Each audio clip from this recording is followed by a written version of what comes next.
In this video lesson, we'll talk about the choreography-based Saga design pattern. Now, in this video lesson, I'm going to present you an example of the create order flow, and it might be very different from the order flow that you have in mind or the order flow that your organization uses.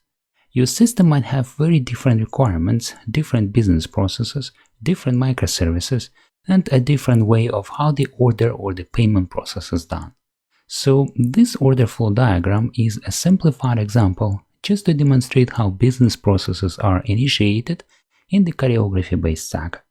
Now, in the choreography-based Saga, microservices communicate with each other by exchanging events.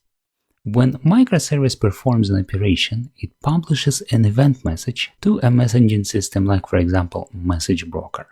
For example, when order is placed, the order microservice will publish an order created event. A microservice that is interested in receiving this event will receive it as soon as this event is posted into the message broker.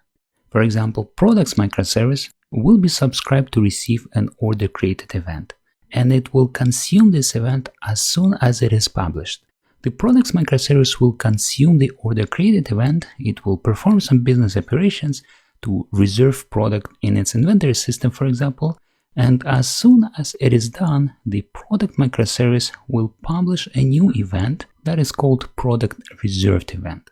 A microservice interested in receiving the product reserved event will consume this message, process it, and will publish a new event. For example, the payment microservice will consume the product reserved event, it will validate and process payment details, and will publish the payment process event. Because shipment microservice is subscribed to receive payment process event, it will consume this message, create a ticket to initiate the product delivery process, and will publish shipment ticket created event.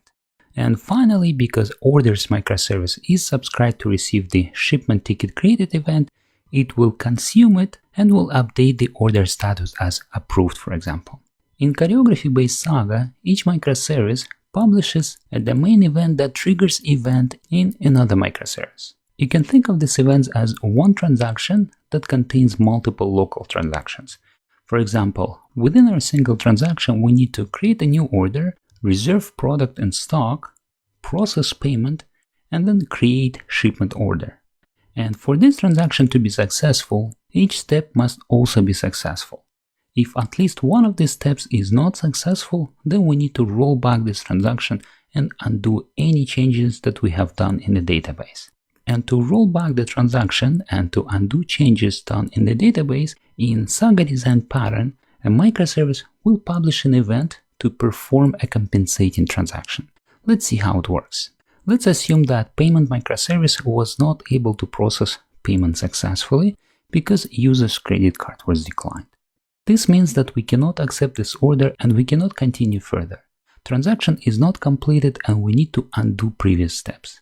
Each microservice that has done modifying changes in the system will need to perform a compensating transaction to undo these changes. And compensating transactions are performed in a reverse order. Because transaction has failed in the payment microservice, the payment microservice will publish a card authorization failed event.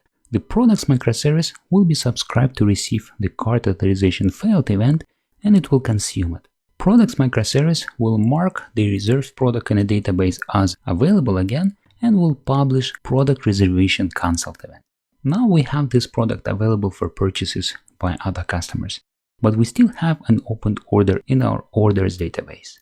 Because products microservice has published the product reservation cancelled event, our orders microservice will consume it, will mark the open order as rejected, and if needed, it can also publish an order rejected event for other microservices that are interested in receiving this event to consume it. And this might complete our Saga steps. So to summarize some important points of this slide, when one of the steps in Saga flow fails, microservices start performing compensating transactions. Compensating transactions are operations that our microservice need to perform to undo the modifying changes that were done in our system. And compensating transactions are performed in a reverse order. For example, in this slide, the transaction has stopped in the payment microservice. So until the flow has failed, we have performed create order operation and second reserve product operation.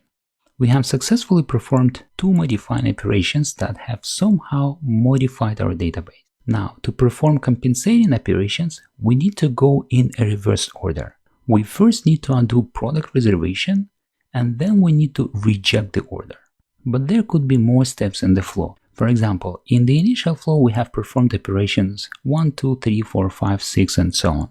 Then, in the compensating flow, we will need to undo these operations in a reverse order. So we'll need to start with the last step, and then we'll need to undo each previous step.